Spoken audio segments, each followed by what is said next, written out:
Lataan jaalala kulaniin qabamee yeroo dheeraa itti machuu sodaatee har'a barotuu jedhu gurbaa biraan kulanii jalaa fudhate. Lataanis ofirra gattaa'ee otoo xiqqooluu gale. Mata dureen walichaas faacha utuu jedha. Faacha utuu har'a borsitti madhaatti utuun buusee baasee yaadu tasa jaalala keen qabamee utuun ganamaa galgala aadu afaan maaliinan dubbadhaatti utuun taa'ee qalbii baduu ormaaf taate kaakuullee koo ihee barii utuun qalbiis jilaadhu ormaaf taate kaakuulanii ihee barii utuun qalbiis gaadhu.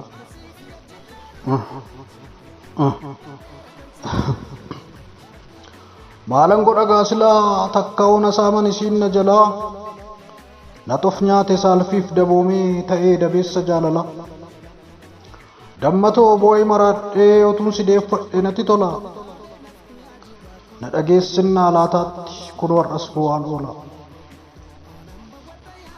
na dhageessinnaa laataatti kun warras bu'aa oola.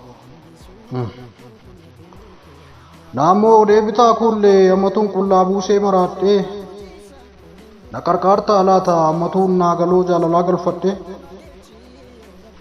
akka ta'u dhabeen abjuun odeessaa jira waarii si yaadadhe garaa kutachuun na dhibdeen taloo moojisi dhabee danda'ee hin jiraadhe garaa kutachuun dadhabeen taloo moojisi dhabee danda'ee hin jiraadhe. Dhibee koo namuun beeku kophaa maradheen imimmaaniin of dhiqa midhaan bishaaniin jedhu afaan itti geessu si yaadadhuun na tuqa.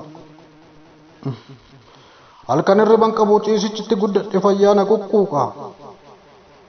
Hirribaaf tole jennaan alkooliin of macheessee angoolii ofii jeeqa. Hirribaaf tole jennaan alkooliin of macheessee angoolii ofii jeeqa.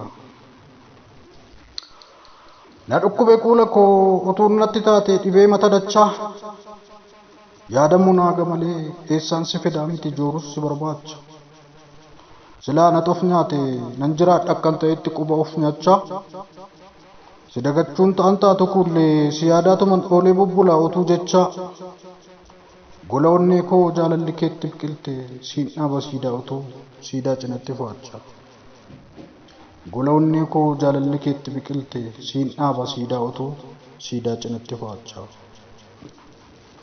Faacha utuu jechuunsaa onneensaa jaalalaan qabatee turte sun gaabbiitti seentee gaabbiin sun maal taati faacha taatee jechuudha. Faacha utuu kan jenneef sanaa fi galatoomaa.